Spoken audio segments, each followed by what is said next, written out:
Bom dia, Adriana, Bom dia, bom Fernanda, dia. Carlinha, bom dia. Bom dia, Yuri, tudo bem? Graças a Deus, e você? É tudo certo, Adriana? Tirando a gripe, eu tô bem. Eita, esse tempo é ruim por conta disso, né? É Eu prefiro o verdade. verão, particularmente, do que o inverno. Não, eu prefiro o frio mesmo com as gripes. Bom, bom, gente, vou deixando o pessoal entrando enquanto isso. Pegando aqui a leitura de ontem, o dia 2/8, nós lemos os capítulos Não Repreenda nem Elogie, a abordagem do encorajamento, como sentir que você tem valor e exista no presente. Esses foram os capítulos que nós lemos ontem, da página 180 a 198. Hoje a gente vai dar a sequência a partir da página 198, onde o título é As pessoas não conseguem usar o eu apropriadamente. Hoje, acompanhando a nossa leitura aqui, estamos com o Henrique Reis. Henrique Reis participou na primeira leitura com a gente, hoje ele está voltando aqui no 12º dia. A diferença é que naquela vez, Henrique, a gente estava começando, agora a gente já está quase acabando, né? Falta 60 páginas só, né? Nossa, Tá tá no bem final, pertinho, bem finalzinho já. finalzinho. O Henrique Reis, ele não foi apresentado, né, direito na primeira vez, então eu quero apresentá-lo novamente aqui. Ele é dublador, diretor de dublagem, já dublou filmes como A Pantera Negra, Buzz Lightyear, entre outros fantásticos assim. Estou muito contente de você estar aqui novamente com a gente, Henrique. Então, sem mais delongas, porque são 7h31, eu vou dar início aqui à nossa leitura de hoje. E depois, você que está aí ouvindo a gravação, espero que esteja curtindo também. Fica lá o grupo para passar as reflexões tuas também. Bom, bom proveito, boa leitura para todos. Legal, vamos lá, obrigado. Página 198. As pessoas não conseguem usar o eu apropriadamente. Então eu devo dar o primeiro passo? Sim, sem levar em conta se as outras pessoas são cooperativas ou não. Tudo bem. Eu vou perguntar de novo. As pessoas podem ser úteis simplesmente estando vivas e tendo uma sensação real de seu valor. É isso que você está dizendo? É, Bem, não sei. Eu estou vivo aqui e agora. O meu verdadeiro eu está vivo bem aqui. Mesmo assim, eu não sinto que tenha valor. pode descrever por que você não sente que tem valor? Suponho que seja por causa daquilo que você vem chamando de relacionamentos interpessoais. Desde a infância, todos à minha volta sempre fizeram um pouco de mim, especialmente meus pais, dando a entender que eu era um péssimo irmão caçula. Eles nunca tentaram me dar o devido reconhecimento pelo que eu sou. Você diz que o valor é algo que você atribui a si mesmo, mas isso não funciona na prática. Por exemplo, na biblioteca onde trabalho, minha função é basicamente separar os livros devolvidos e colocá-los de volta nas estantes corretas. Um trabalho rotineiro que qualquer um conseguiria fazer com treinamento. Se eu deixasse de ir ao trabalho, meu chefe não teria dificuldade em achar um substituto. Sou necessário apenas para o trabalho não qualificado que presto. E não importa se sou eu quem está trabalhando lá ou se é outra pessoa, ou aliás, uma máquina. Ninguém está solicitando este eu em particular.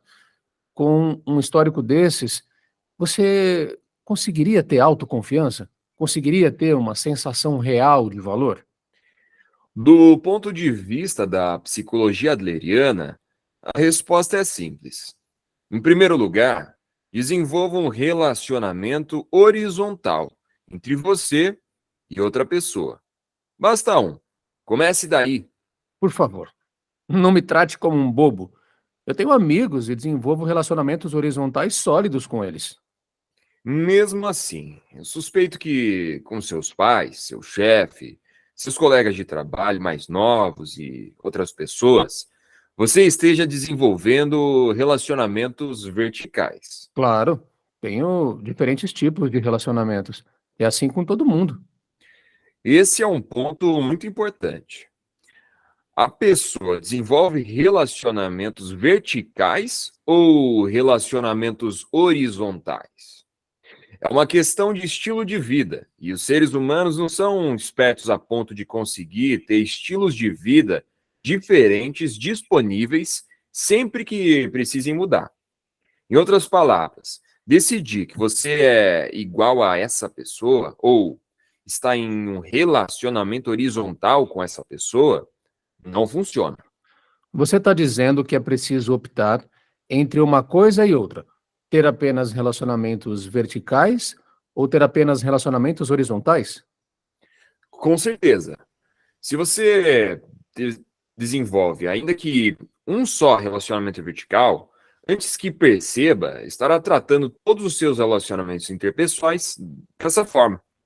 Então, até os relacionamentos com meus amigos são verticais?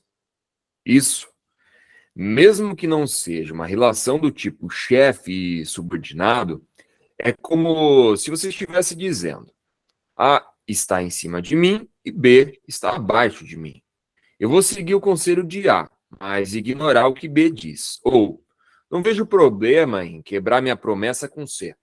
Hum, Por outro lado, desenvolver um relacionamento horizontal com ao menos uma pessoa, um relacionamento de igualdade no sentido real do termo, promove uma grande transformação no estilo de vida. Com essa conquista, aos poucos, seu relacionamento interpessoal se torna horizontal. que bobagem. Existe 1 milhão de formas de desmentir isso. Pense no ambiente de uma empresa, por exemplo. Não seria nada viável o diretor e seus novos contratados formarem relacionamentos como iguais, seria? Os relacionamentos hierárquicos fazem parte do sistema da nossa sociedade e ignorar esse fato é ignorar a ordem social. Se você descobrisse que um recém-contratado de 20 e poucos anos, de repente virou amiguinho do diretor com mais de 60, não acharia esquisito? Claro que é importante respeitar os mais velhos. Na estrutura de uma empresa, é natural que existam diferentes níveis de responsabilidade. Eu não estou pedindo que você faça amizade com todo mundo ou se comporte como amigo íntimo da empresa inteira. O importante é ser igual na consciência e afirmar o que precisa ser afirmado. Não sou capaz de discutir com meus superiores e jamais me passaria pela cabeça fazer uma coisa dessas. Meu bom senso social seria questionado se eu fizesse isso. O que são superiores? Em que consiste essa discussão? Se alguém está avaliando a atmosfera de uma situação e dependendo de relacionamentos verticais, está se envolvendo em atos irresponsáveis. Está tentando evitar suas responsabilidades. O que há de irresponsável nisso? Vamos supor que você siga as instruções do seu chefe e acabe fracassando. De quem é a responsabilidade? Bem, seria a responsabilidade do meu chefe, porque eu estava apenas cumprindo ordens e foi ele quem tomou as decisões. Você não tem nenhuma responsabilidade? Não, nenhuma. A responsabilidade é de quem deu as ordens. Isso se chama responsabilidade organizacional. Você está errado.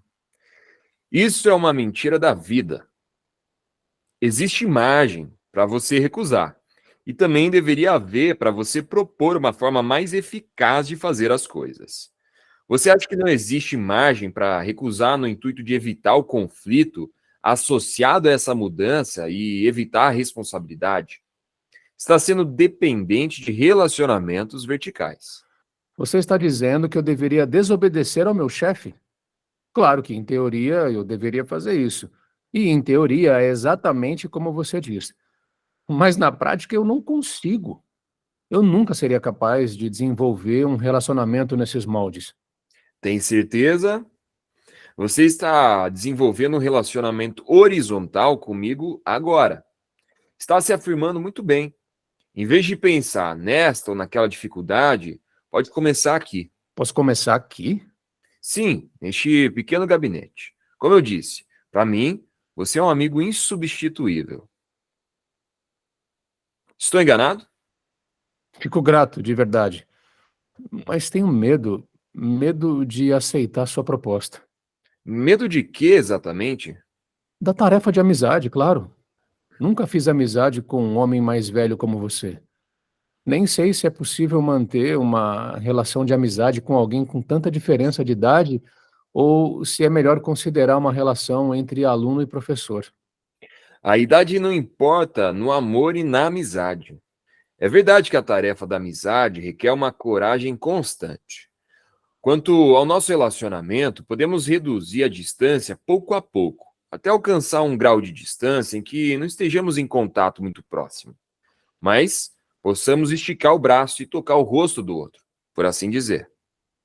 Por favor, me dê um tempinho. Só mais essa vez, preciso de um tempo para entender as coisas sozinho. A discussão de hoje me deu muito material para pensar. Eu quero levar tudo isso para casa e refletir. Não é de uma hora para outra que você vai obter uma compreensão real da sensação de comunidade. Seria impossível entender tudo a respeito disso aqui e agora. Por favor, volte para casa e pense nisso com cuidado, com base em tudo que já discutimos. Pode deixar. De qualquer modo, foi um golpe saber que nunca olho para os outros de verdade e que só me preocupo comigo mesmo. Você é realmente demais. Você diz isso de forma tão alegre. Sim, adorei tudo. Claro que dói. É como uma dor aguda que me atravessa, como se eu estivesse engolindo agulhas, mas mesmo assim adorei. Acabei criando o hábito de ter essas discussões. Nesse meio tempo percebi que eu queria não só desmentir seu argumento, como o meu também. Entendo. É uma análise interessante. Mas não esqueça, eu disse que iria desmentir seu argumento e fazer você se ajoelhar diante de mim e ainda não desistir. Obrigado. Eu também me diverti. Volte quando estiver pronto para retomar a nossa discussão. A quinta noite. Viva intensamente no aqui e agora. O jovem pensou consigo mesmo. A psicologia adleriana está envolvida em uma investigação meticulosa dos relacionamentos interpessoais. E o objetivo desses relacionamentos é a sensação de comunidade. Mas será que isso realmente basta? Será que existe algo mais que eu tenha vindo realizar no mundo? Qual o sentido da vida? Para onde estou indo e que tipo de vida estou tentando levar? Quanto mais o jovem pensava, mais parecia que sua vida era minúscula e insignificante. A autoconsciência excessiva sufoca o eu. Já faz um tempinho que você não aparece, não faz? Sim, um mês. Desde então tenho refletido muito sobre a sensação de comunidade. E como se sente em relação a isso agora? A sensação de comunidade é, sem dúvida, uma ideia atraente. A sensação de pertencimento, de que é bom estar aqui, por exemplo, e possuímos como um desejo fundamental. Acho que é uma noção brilhante sobre nossa existência como criaturas sociais. É uma noção brilhante, porém, Engraçado, você entendeu de cara. Pois é, ainda tenho minhas dúvidas. Para ser direto, eu não tenho ideia do que você quer dizer quando fala do universo e essa coisa toda. Por isso eu fico com a impressão de que isso tudo é religião. Existe um quê de seita religiosa que não consigo aceitar. quando Adler propôs o conceito de sensação de comunidade, houve uma oposição desse estilo. As pessoas diziam que a psicologia deveria ser uma ciência. E ali estava Adler discutindo a questão do valor. Os críticos diziam que esse tipo de coisa não é ciência. À minha maneira, tentei descobrir por que não conseguia entender o que você estava falando.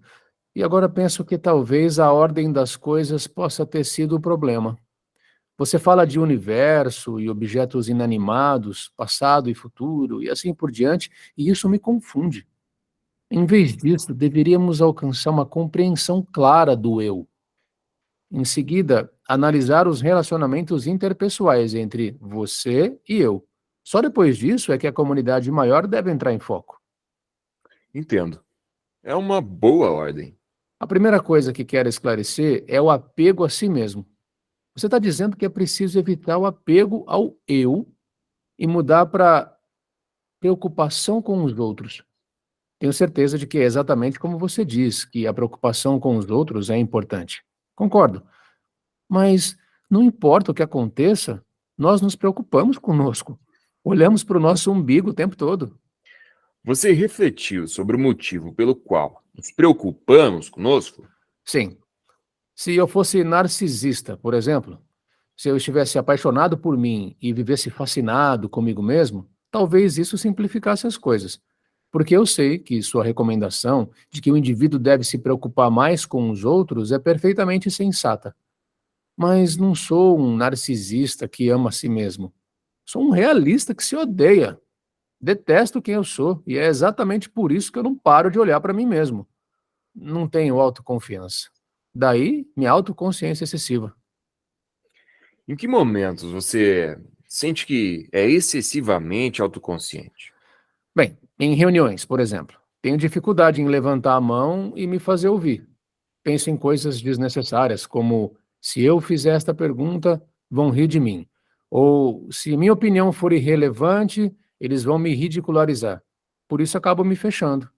Confesso que hesito até na hora de contar piadinhas. Minha autoconsciência sempre entra em ação e me impede de ir em frente, como se eu estivesse numa camisa de força. Ela não me permite ser espontâneo. Nem preciso pedir sua resposta, porque com certeza será a mesma de sempre. Tenha coragem. Mas, veja bem, essas palavras não servem para mim, porque não é só uma questão de coragem. Entendo. Da última vez, tem um panorama da sensação de comunidade. Hoje, vamos cavar mais fundo. E aonde isso vai nos levar? Provavelmente chegaremos à pergunta: o que é felicidade? Ah, quer dizer que a felicidade está além da sensação de comunidade. Nada de precipitar as respostas. Precisamos de diálogo. Tudo bem, então. Vamos começar. Autoafirmação, não. Autoaceitação, sim. Em primeiro lugar, vamos refletir sobre o que você acabou de dizer. Sua autoconsciência não deixa você se comportar de forma espontânea. Provavelmente, muitas pessoas têm esse problema. Portanto, vamos voltar à fonte e pensar na sua meta. Quando você refreia seus comportamentos espontâneos, o que pode estar tentando alcançar? O desejo genuíno de não ser motivo de piada, de não ser considerado um bobalhão. Em outras palavras, você não tem confiança no seu eu espontâneo, em você do jeito que é, certo? Aí se afasta do tipo de relacionamento em que poderia ser você mesmo. Mas oposto que em casa. Sozinho, você canta em voz alta, dança ouvindo música e fala com uma voz animada. Uau! É quase como se você tivesse instalado uma câmera de vigilância no meu quarto. Mas é verdade. Posso me comportar espontaneamente quando eu estou sozinho. Qualquer um pode se comportar como um rei quando está sozinho. Então, essa é uma questão que deve ser analisada no contexto dos relacionamentos interpessoais. Porque o problema não é a falta de um eu espontâneo, é não conseguir fazer as coisas na frente dos outros. Bem, o que eu devo fazer então? No fim das contas, é uma questão de sensação de comunidade. Concretamente falando, você deve fazer a mudança do apego ao eu, autointeresse, para a preocupação com os outros, interesse social, e adquirir uma sensação de comunidade. Três coisas são necessárias nesse ponto: autoaceitação, confiança nos outros e contribuição para os outros. Interessante. Novas palavras-chave. A que se referem? Vamos começar com a autoaceitação. Na primeira noite em que você veio aqui, eu citei a afirmação de Adler. O importante não é aquilo com que nascemos, mas o uso que fazemos desse equipamento, lembra? Sim, claro. Não podemos destacar o receptáculo que é o eu, nem substituí-lo. Mas o importante é o uso que se faz desse equipamento. A pessoa muda a forma de encarar o eu, ou seja, muda a forma de usá-lo. Isso significa ser mais positivo e ter uma sensação mais forte de autoafirmação? Pensar em tudo de maneira mais positiva? Não há necessidade de fazer um esforço especial para ser positivo e se afirmar. Não é com a autoafirmação que estamos preocupados, mas com a autoaceitação. Não autoafirmação, mas autoaceitação. Isso. Existe uma clara diferença. Autoafirmação é dar sugestões a si mesmo, do tipo, sou capaz de fazer isso, ou sou forte, mesmo quando algo está além de sua capacidade. Essa ideia pode provocar um complexo de superioridade e até ser considerado um estilo de vida no qual você mente para si. Já no caso da autoaceitação, se você não consegue fazer algo, simplesmente aceita seu eu incapaz, do jeito que é. Segue em frente, faz o que consegue. Não é uma forma de mentir para si mesmo. Resumindo, digamos que você alcance 60%. Se você pensa, tive azar desta vez, meu verdadeiro eu faz 100%. Isso é autoafirmação. Por outro lado, na autoaceitação, você pensa, como eu faço para me aproximar dos 100%? Então, mesmo que você seja apenas 60%, não tem por que ser pessimista? É claro que não. Ninguém é perfeito. Você se lembra do que eu disse quando estava explicando a busca da superioridade? Que todas essas pessoas estão nessa condição de quererem melhorar? Invertendo as coisas, não existe uma pessoa que seja 100%. Uhum. Todos devemos reconhecer isso. O que você está dizendo soa positivo em vários aspectos, mas também tem um tom negativo. Aqui eu uso o termo resignação afirmativa. Resignificação afirmativa? Isso também se aplica à separação de tarefas. A pessoa apura o que consegue mudar e o que não consegue. Ela não consegue mudar aquilo com o que nasce, mas tem o poder de modificar o uso que faz desse equipamento. Nesse caso, só precisa se concentrar no que é capaz de mudar, em vez de perder tempo, focando o que não consegue. É isso que eu chamo de autoaceitação. O que se consegue mudar e o que não se consegue. Isso, aceitar o que é insubstituível, aceitar este eu, do jeito que é, e ter a coragem de mudar o que for possível. Isso é autoaceitação. Isso me faz lembrar uma frase do escritor Kurt Vonnegut.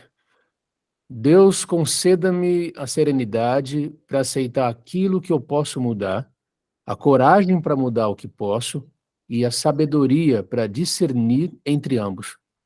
Está no romance Matadouro 5. Sim, eu conheço. É a oração da serenidade. Essas palavras são conhecidas e transmitidas há muitos anos pelos cristãos. Ele de fato usou a palavra coragem. Li o livro com tanta atenção que provavelmente o conheço de cor, mas só agora percebi este ponto.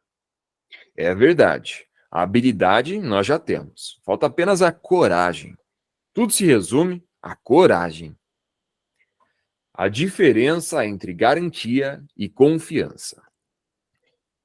Algo nesta resignação afirmativa me soa pessimista. É deprimente pensar que o resultado de toda essa discussão prolongada é a resignação. Você acha? A resignação requer que você enxergue a situação claramente, com força e aceitação. Ter uma compreensão firme da verdade das coisas. Isso é resignação. Não há nada de pessimista nisso. Uma compreensão firme da verdade. Claro que só porque você chegou à resignação afirmativa, como sua autoaceitação, isso não significa que automaticamente encontrou a sensação de comunidade. Esta é a realidade. Quando você está mudando do apego ao eu para a preocupação com os outros, o segundo conceito-chave, confiança nos outros, se torna absolutamente essencial. Confiança nos outros. Em outras palavras, acreditar nos outros? Vamos examinar a expressão acreditar nos outros, pensando na diferença entre garantia e confiança. Primeiro, quando falamos de garantia, nos referimos a algo que vem com condições pré-estabelecidas. Isso está associado ao crédito. Por exemplo, quando alguém quer pedir um empréstimo no banco, precisa oferecer uma garantia. O banco calcula o empréstimo com base no valor da garantia e diz: nós emprestaremos tanto. A atitude de quem diz nós emprestaremos sob a condição de que você devolverá, ou nós emprestamos tanto quanto você consiga devolver, não é de confiança em alguém, envolve uma garantia. Bem, é assim que funciona o financiamento bancário. Por outro lado, do ponto de vista da psicologia adleriana, a base dos relacionamentos interpessoais não é a garantia, mas a confiança. E o que significa confiança nesse caso? É agir sem quaisquer condições pré-estabelecidas, quando se acredita nos outros, mesmo sem motivos. Objetivo suficiente para acreditar em alguém. Você acredita. Acredita incondicionalmente, sem se preocupar com garantia. Isso é confiança. Acreditar incondicionalmente? Então voltamos à sua ideia tão adorada do amor ao próximo? Claro que, se alguém acredita nos outros sem impor nenhuma condição, vai haver ocasião em que será passado para trás. Assim como o avalista de uma dívida, há ocasiões em que você pode sofrer prejuízo. A atitude de continuar acreditando em alguém, mesmo nesses casos, é o que chamamos de confiança. Só alguém ingênuo faria isso. Acho que você acredita na bondade humana inata, enquanto eu acredito que o ser humano é mau por natureza. Se você acreditar incondicionalmente em estranhos, vão usar e abusar de você. E também há ocasiões em que você é enganado, usado. Mas veja do ponto de vista de alguém que foi passado para trás. Certas pessoas continuarão acreditando em você incondicionalmente, mesmo que você as tenha passado para trás. Não importa como são tratadas. Você seria capaz de trair uma pessoa que faça isso repetidas vezes? Não, isso seria. Certeza de que você teria muita dificuldade em fazer isso. Depois de tudo, você está dizendo que é preciso apelar para as emoções? Continuar mantendo a fé como um santo e afetar a consciência de outra pessoa? Está me dizendo que a moral não importa para Adler, mas não é exatamente sobre isso que estamos conversando aqui? Não, não é. O que você consideraria o oposto da confiança? O antônimo de confiança? Hum, É a dúvida. Vamos supor que você tenha colocado a dúvida na base de seus relacionamentos. Que você viva duvidando das pessoas, dos seus amigos e até de seus familiares e daqueles que ama. Que tipo de relacionamento pode surgir daí? A outra pessoa vai detectar a dúvida em seus olhos no instante. Vai compreender por instinto que esta pessoa não confia em mim. Você acha que alguém é capaz de desenvolver um tipo de relacionamento positivo a partir daí?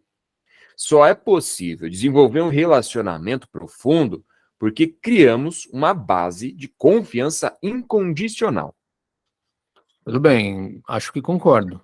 A forma de entender a psicologia adleriana é simples. Neste momento, você está pensando: se eu tivesse confiança incondicional em alguém, seria passado para trás. Mas não é você quem decide se será ou não passado para trás. Esta tarefa é do outro. Você só precisa pensar: o que eu devo fazer? Se você diz a si mesmo: vou dar isto a ele, e se ele não me passar para trás, está vivendo um relacionamento baseado em garantias e condições. Então você separa as tarefas aqui também? Sim, como já afirmei diversas vezes, a separação de tarefas torna a vida incrivelmente simples. Mas dou o braço a torcer em uma coisa. Embora o princípio da separação de tarefas seja fácil de captar, é difícil colocá-lo em prática. Então você está me dizendo para continuar confiando em todos, acreditando até nas pessoas que me enganam e sendo ingênuo? Isso não é filosofia, psicologia, nem nada do gênero. É apenas pregação de um fanático. Discordo totalmente. A psicologia adleriana não diz que você deve ter confiança incondicional, com base num sistema moralista de valores. A confiança incondicional é um meio de melhorar seu relacionamento com outra pessoa e desenvolver um relacionamento horizontal. Se você não deseja melhorar o relacionamento, é melhor rompê-lo, porque isso é tarefa sua. E se eu depositasse minha confiança incondicional em um amigo para melhorar o relacionamento? Se eu não medisse esforços por ele, atendesse a todos os pedidos de dinheiro e não poupasse tempo nem empenho por esse amigo. Mesmo nesses casos, você pode ser passado para trás. Por exemplo, se alguém em quem eu acreditava piamente me passasse uma rasteira, essa experiência não me levaria a adotar um estilo de vida segundo o qual outras pessoas são inimigos? Parece que você ainda não compreendeu bem o objetivo da confiança. Vamos supor que você esteja num relacionamento amoroso, mas tenha certas dúvidas sobre sua parceira e pense: aposto que ela está me traindo.